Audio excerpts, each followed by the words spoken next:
Good morning, students. Today I am going to start a new chapter of your syllabus, that is the surface tension. Okay. So before going for the exact definition of surface tension and corresponding numericals, let us discuss about the intermolecular force. Okay. So what do you mean by the intermolecular force? Intermolecular force of attraction or repulsion is the force that is acting between the molecules. Right? If there are two molecules, the force of attraction, if the two molecules are the same charges, then they will repel each other, and if they have the different charges, they will attract each other, right? So these force of attraction or repulsion between the molecules is known as the intermolecular force. Okay. So this intermolecular force is being divided into two parts. First is that it is the cohesive force and next is the adhesive force. Okay, so what do you mean by the cohesive force? The force of attraction between the molecules of same substance is known as the cohesive force. So suppose water is there. If the force of attraction between the water molecules for which the water is staying together, that is basically known as the cohesive force, right? And what is adhesive force? The attraction force between the molecules of different substance is known as the adhesive force. When we can see this adhesive force? Suppose you have taken a glass of water. When you pour the water in another container, there are some water droplets which is attached with the surface of the glass, right? So why so?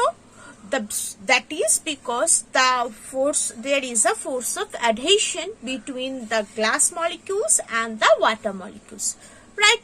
So this is the two different types of force which is acting as the intermolecular force.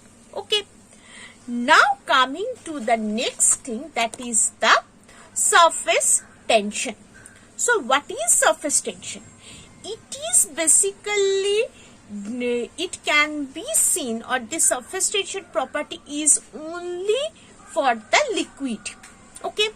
So for solid there is no surface tension. For gas there is surface tension basically, but it is negligible, as because the volume of the gas is much large. It is not confined at all, right?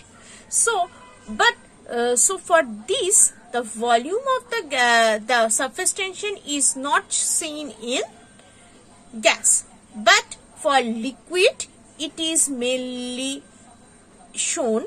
And what is this surface tension?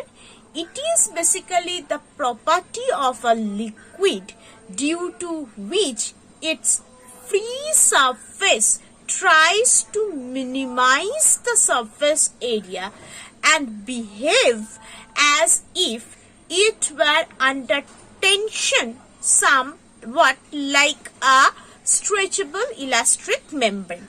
And that's why it is called the surface tension. Okay. So pictorially let us try to understand this thing. So what I have said, suppose there is a container. Right? A container is here. And within this container water is there. Here water. So, surface tension is acting on this free surface. So, this is free surface. On this free surface, only the surface tension will act. First thing is that. Next is that, as the surface tension is acting here, it always tries to minimize the surface area. And therefore, it is acting as the stretched elastic membrane. How it so? Suppose if I consider a particular line here, okay, and the surface tension will line only. Okay, so if I take in this paper, suppose this is a particular paper, right?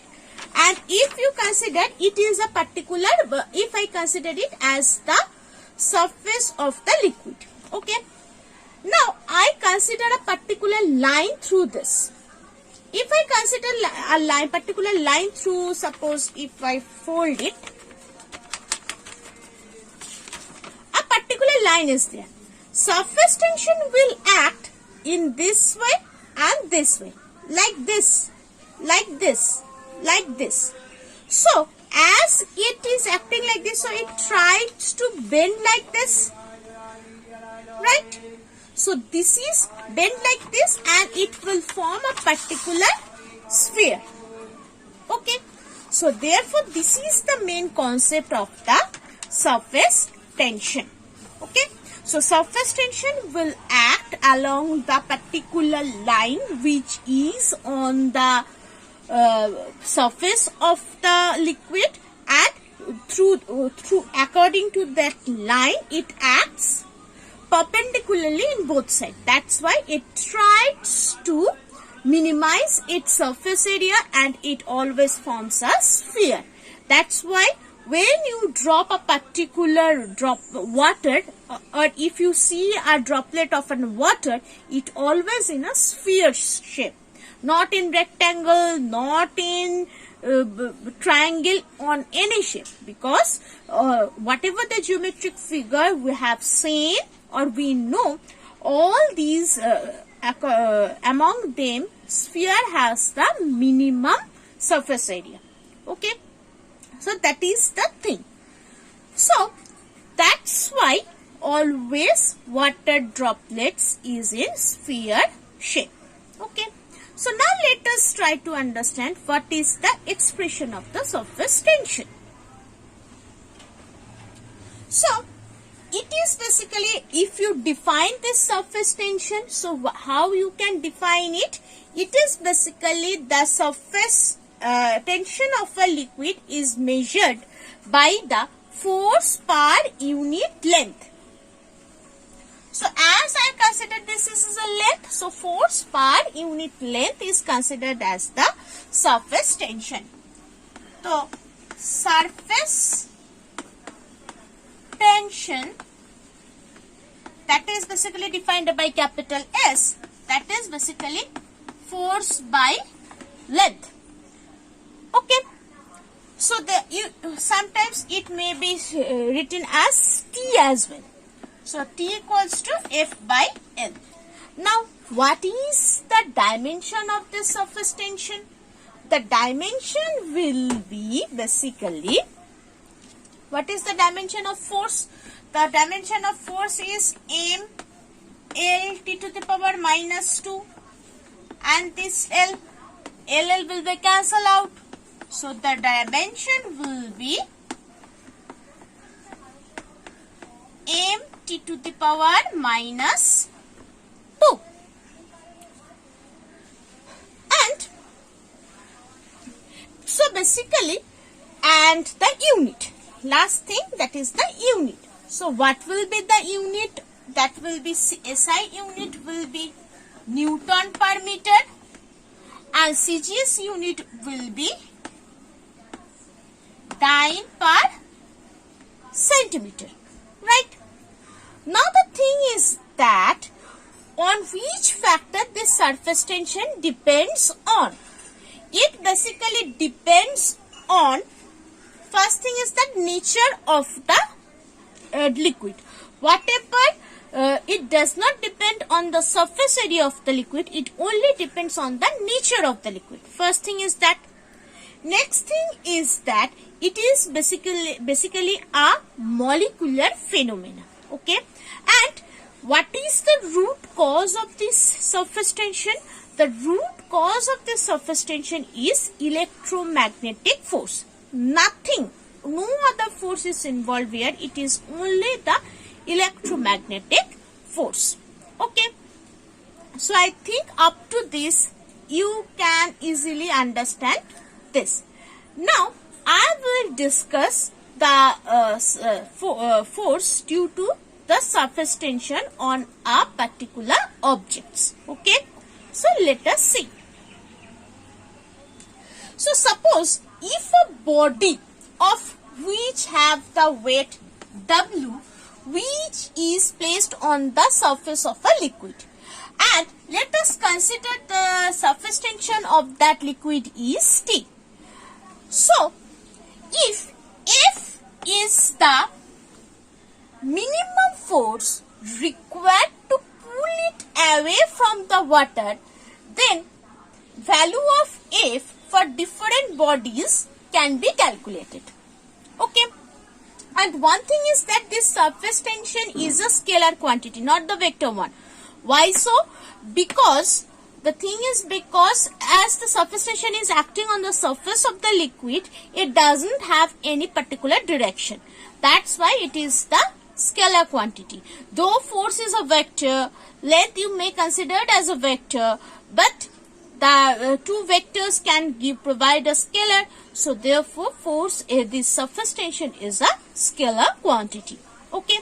So now coming to the thing, if a particular W is there, an object is there, and which is placed on a particular liquid who has the surface tension T, then if I want to pull away that object from the liquid with the force F, then what will be the F, so that we can pull it off? Let us see these things for our different types of object. Okay. So if the body is considered as the needle, so I am just writing a particular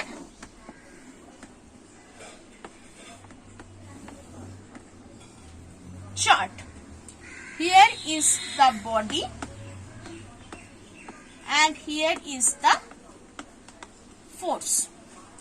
So if the first body is needle, let us consider the needle has a length small l.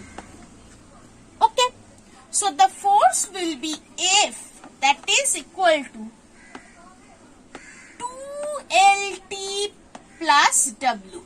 So this, why I am telling this, look, these things are not in your HS syllabus or in class 11 syllabus, but it is required for your competitive examination. That's why I am telling this. Next is disc, hollow disc. Hollow disc. Suppose all of you have seen in the fairs or some small gatherings that that soap bubble is formed by that hollow ring, hollow disc. They are putting in onto the soapy solution, and then they are just blowing it, and the soap bubbles is producing, right? And this is due to the surface tension. Okay. So if a hollow disc is there with the radius as hollow disc, so inner and outer radius is considered, that is inner radius will be capital suppose R1 and outer is small r2. So there is a particular force which is acting. So let us see what is the expression of this force. So I am just removing this particular hollow disc is here. Let us consider the inner radius is R1 and outer radius is R2. So F equals to, that is 2 pi R1 plus R2 into T plus W. Okay. Now if this radius is very thin, let us consider very thin radius. Okay. So let us consider the radius is near about to R. So the force will become 4 pi RT plus W. What is this W? W is the weight of the body. Okay. Now square plate or disc, circular plate or disc, if I consider it, now it is the disc, solid disc. So for disc, the value is 2 pi r t plus w. If it is a square plane, so for the square plane, it will be 8 lt plus w. What is this L? L is the length of the square plane, right? And square frame basically. And for the square plate, it is the square frame, and for square plate, it will be 4 lt plus w. So these are the things basically, the amount of force to pull it away from the water. Okay, so I think it is clear to you. I will provide the corresponding notes regarding this. So in the next video, I will continue with the next part of the surface tension. Thank you.